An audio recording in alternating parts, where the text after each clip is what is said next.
Pochettino has been announced as the new Chelsea manager. He has signed a 2-year deal plus one additional year courtesy of the club itself. He's going to be starting out at Chelsea from next week. The season is over, Frank Lampard is gone, and the decision of Pochettino has finally arrived. So we've got a lot to talk about today, guys. Pochettino signings, this, that. This transfer window has basically begun. There's be loads of rumors from now on. So if you want to keep up to date with all the latest Chelsea news, do leave a like and subscribe to the channel. We're trying to get to 500 subscribers by next month.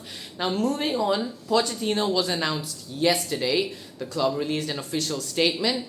The owners have also released their statement, though I would like to point out there was a grammar mistake in Chelsea's Twitter admin. I have no idea what he's doing. Nevertheless, we move on. Pochettino has arrived. I mean, we've been talking about this for a long time, for about a month now. But to see it finally happen is always a confirmation. It's always relieving, right? Now, ever since Pochettino has been confirmed, lots of Spurs fans have come out in the open. They've expressed their disgust, their anger, their frustration on Pochettino, which, I can't lie, has been absolutely a joy to watch and experience. But the problem is that Pochettino did not betray Spurs. He was waiting for the Spurs phone call for about 2 years. Daniel Levy never wanted to go back to Pochettino. So Pochettino is like, fair enough, the only guy to call me is Todd Bowley, so I'm going to go to Chelsea. And that is exactly what he has done. Now, this could be Arsenal 2.0. We send Spurs our best managers, and there they do nothing. Spurs are sending us their best manager, and you best believe he'll win something. And something is better than nothing at Tottenham. So you best believe Pochettino will be winning something. Now, lots of people are skeptical on this. They're 50-50. They don't know if Pochettino is a good appointment or not. I personally am very confident Pochettino will do pretty decent. And I have no problem at all that he's ex-Spurs. I do not have any problem with that sentiment for the least, because he's a professional. He knows how to handle this stuff. This will happen. And the feeling of beating Spurs at the new Tottenham Stadium under Pochettino is going to be immense. It's going to be so damn satisfying. Oh, I'm going to love that feeling. Now, next up, moving on to the transfers. Pochettino has spoken. He has given the green light on Udarte. I personally have no idea who this guy is. He's a CDM from Sporting. Apparently, he played really good throughout the Europa League. Lots of Arsenal fans say that he did really good against them when they got knocked out of the Europa League. And Pochettino has given him the green light, so I guess we have to trust Pochettino because that's all we can trust right now. So Udarte is most probably going to be signed by the next week or so. There are really advanced talks going in for him. It's all about whether Chelsea will agree to pay his release clause or will they pay in installments. That is the disagreement going on right now. So that is going to be sorted soon. That's going to take a while though. So no new signings just yet. I don't think there will be any new signings till about June mid, which I have no problem with. It's a very long transfer window, so that's no problem. And honestly, Pochettino is a brave guy. Coming into this Chelsea team, he's braver than Conte was. Conte was coming into a bad Chelsea team that did start to go up at the end of last season, and they had a spine, they had a backbone. This team has none of that.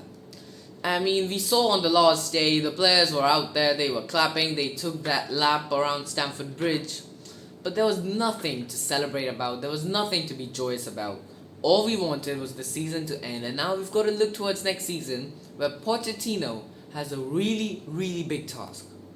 I personally commend him for his bravery. Pochettino has to come in. The biggest things he has to do is, first of all, trim the squad.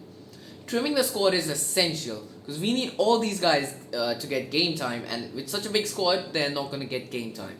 If you don't want to play for Chelsea, you can leave. We do not have a lack of players. Ziyech, as much as I want to keep him, if you want to leave, you can leave. Loftus-Cheek, I really don't think he's a bad player, but if he wants to leave, you can't do anything about it. There's rumors that Chalobah could be leaving, but I would like to keep him 100%. Kai Havertz, as I've said multiple times on this channel, I don't think Kai Havertz is a bad player. I think we should definitely keep him. He's one of the biggest assets moving forward. I think Chelsea should try and get João Felix on a permanent deal. João Felix really brought in some electricity, some spark into our attack, you know what I mean? And then, who else? There's lots of players. That's the thing. We can't put them on our numbers. There's way too many players on Chelsea. Kovacic, there's rumors that he wants to leave. Mason Mount, the big one in the room, of course. I think Mason Mount is going to leave, which is pretty sad. But it is the reality. It is what it is. Mason Mount wants to leave, and I think we can't stop him at this point. Aubameyang will leave 100%. There's people saying that Azpilicueta should go, but I think there is no loss in keeping Azpilicueta at the club. Cucurella had a bad season. People are saying Reece James and Chilwell are not going to be good wing-backs for the future because they're so injury-prone. That's one thing Pochettino is going to have to fix, injuries. We had so many injuries this year. Pochettino is also interested to bring a goalkeeper to Chelsea. God, there's a lot of work. There is a lot of work this summer for Todd Bowley and co. And Pochettino. That's the whole point. We want Pochettino to be involved more than Todd Bowley is in the workings. And Todd Bowley, there's rumours that he's taking a step back from managing Chelsea this year, which, thank God, that's happening. Thank God. And yeah, that's about it, guys, for this video. Pochettino is back. I'm pretty sure we'll get his first interview and stuff today or tomorrow. And yeah, that's it, guys. If you enjoyed, do leave a like and subscribe to our channel. We're trying to get to 500 subscribers by next month. And I'll see you guys for the next video, whenever it is. It's going to be all transfer news, Pochettino news, etc. And I'll see you then, guys. Goodbye.